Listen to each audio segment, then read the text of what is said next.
The Racer is back with another video. Please like, comment, and subscribe to my channel to help my channel grow. Your support is greatly appreciated. Trying to get to 1,000. All right, family. Yeah, we're on that march, right? Hey, how can I start this video?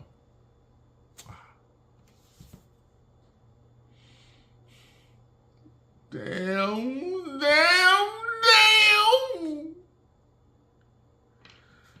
The Fever lose to bottom dweller LA Sparks 85-75 without Caitlin Clark. Looked like they were going to win, but it got away from them in the end. This is not good, family. This is not good. The Fever are in trouble without Caitlin Clark. Let's keep it a buck. She injured her groin in the last few seconds in the game against the Seattle Storm when Erica Wheeler, who's balling, by the way, congrats to Erica Wheeler, pushed and tripped her. You know, may not have been intentional, but it was a foul. Well, actually, she probably was trying to foul, right? Because they're trying to, you know, still win the game. But they called travel on Caitlin Clark when Seattle was intentionally trying to get the foul. Weird, right? Go figure.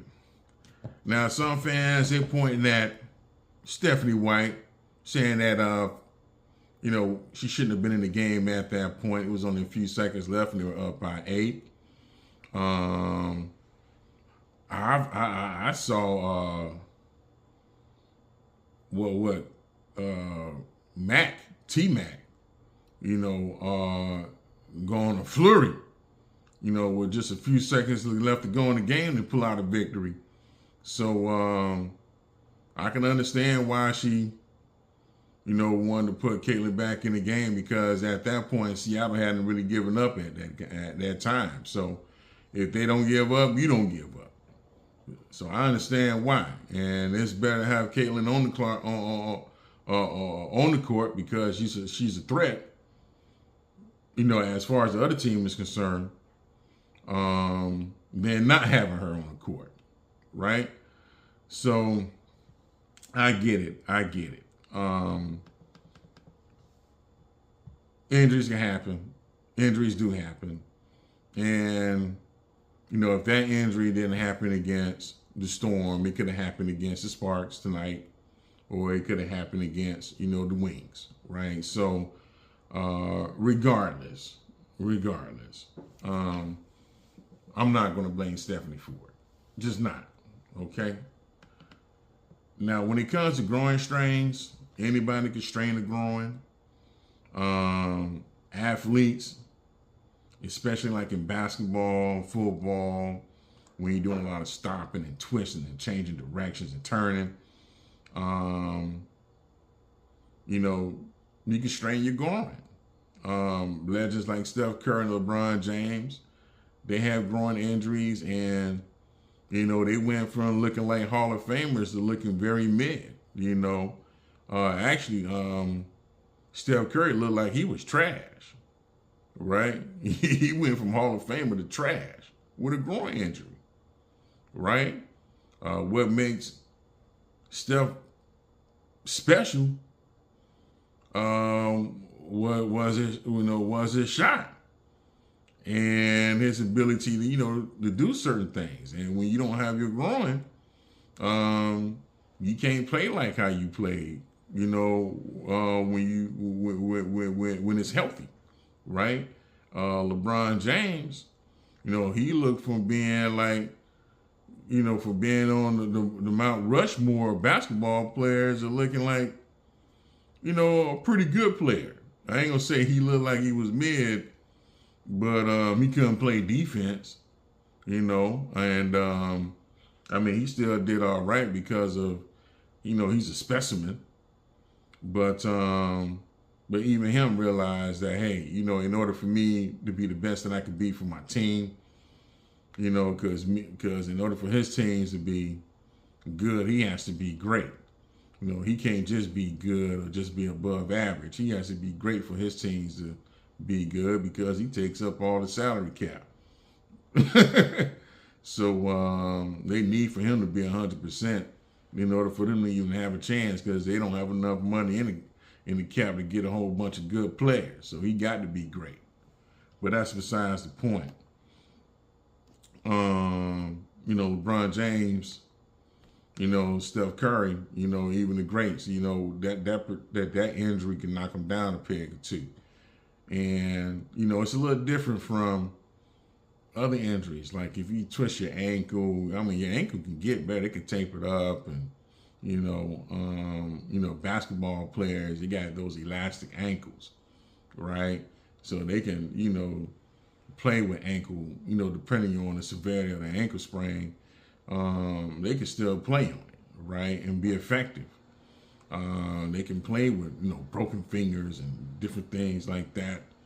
But when it comes to a groin strain, you need rest and you need to rehab. That's what you need to do with a groin strain, right?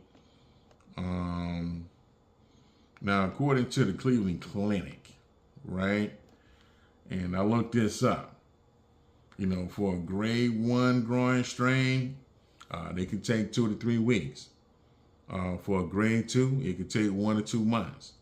And for a grade 3, it could take several months, right? So if this is a grade 1, and I know it's at least that, she shouldn't come back until after the All-Star break, right? Because that's 3 weeks. The All-Star break was what? June 18th and the 19th. She shouldn't come back until after then. She shouldn't even play in the All-Star game at all, right? They play her physical even in the All-Star game, so it don't make no sense for her to go there and tweak it and make it worse, right? So I would say, you know, take about 4 weeks, 4 to 6 weeks.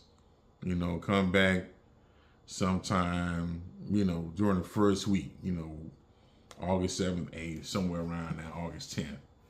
And we already know when it comes to the WNBA that, I mean, you're pretty much not out of the playoff hunt until the end of August, early September, right? So they can still make the playoffs. They may not have a high seed. They may not be a, you know, A seed. I mean, they may not be a 3 or 4 seed, but they can be an 8th or a 7th seed at that point, right? So that's something that they got to look at and understand. That's where they are right now. They're not a 3rd seed team. You know what I mean? They, you know, without Caitlin Clark, they are a bottom dweller. They're not even a bottom feeder. You know, bottom feeders beat bottom dwellers. You know, bottom feeders, beat bottom dwellers. We're not able to do that at this point. Not without Caitlin. We can't. Right? So when it came to this particular injury, some people think that it happened during the Connecticut Sun game. And I can see that, right? That was a pretty intense game. A lot of things, a lot of chippiness, a lot of things were going on during that game. Marina Mabrey, you know, came up and, you know, body checked her, knocked her to the ground. You know, she went flying. You can get injured you can injure your groin like that. You can. You know, I looked it up. You know, I had a groin injury. I hurt my groin, you know, playing sports when I was back in high school. And, you know, I didn't have Google to look up, you know, you know, what I should do with my groin injury. And I'm pretty sure with my mentality at that time, we were tough guys. It probably wouldn't have made a difference. I probably would have went out there anyway. You know what I mean? And kept playing with my groin injury. You know what I mean? And I was a good high school athlete, but with that groin injury, man, I looked like I was trash, to be honest with you. I mean, I still would, you know, do okay. When I say okay, that means that I did okay to, you know, to play and not be sat down. But I wasn't myself. You know what I mean? So I get it. I get it. Caitlin, she hasn't been Caitlin for a few games now. Definitely she wasn't Caitlin in that Valkyries game. So whenever the injury happened, it happened between that New York and that Connecticut game. And I don't know which injury it was. It could have been a quad because she was having issues with that, or it could have been, the groin, right? And she pretty much probably pushed through that, after the fall with Marina Mabrey, and won on pure and did that on pure adrenaline, right? And helped them pull out that victory. So, in my opinion, when it comes to this, I think Caitlin needs a second or third opinion. I don't think she should listen to the FIFA organization when it comes to it. They're talking about that as day to day. Now, I get it. That's pretty much coach speak. Coaches, they can be very deceptive, very disingenuous. They're not trying to give out any information that's going to give the other team an edge. So if I'm, so Stephanie White saying that is day to day is not surprising. But if that organization actually believe that is day to day, and that she gonna be bad next week or the week after next, then that tells me a lot about the FIFA, right? And the FIFA organization. They don't give a damn about it. That's how I look at it. She needs to take a page out of Kawhi Leonard's book. Trust your family and trust the people trust the people at home that really care about you. Go see some specialists in Iowa and see what they say.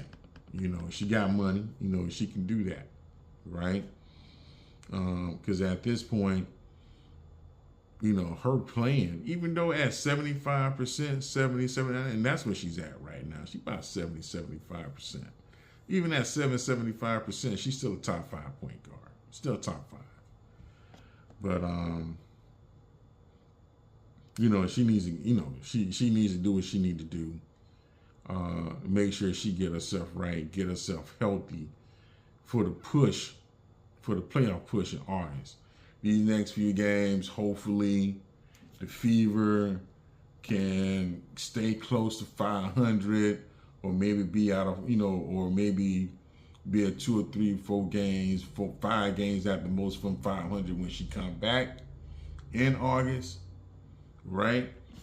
And then when she gets back, they can go on a little run and get to 500 or maybe even better, right? Or close to it. Because you don't necessarily have to be 500 to make it to the playoffs in this league. You just need to, be an 8th seed.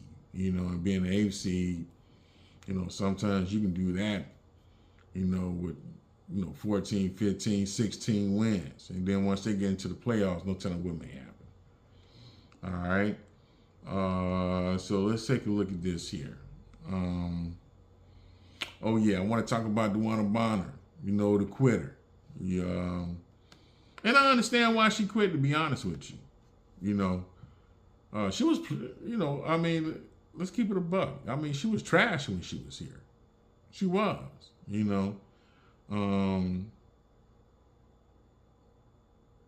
I believed in her.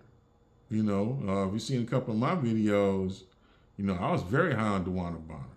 But I began to realize that Dewanna Bonner is nothing, without an enforcer. And we don't have an enforcer on our team.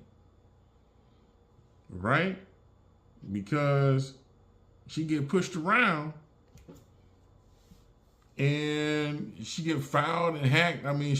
She's very slight. You got these, these strong, young, women out there pushing around on the court. They're not going to do that if you got an enforcer, especially AT.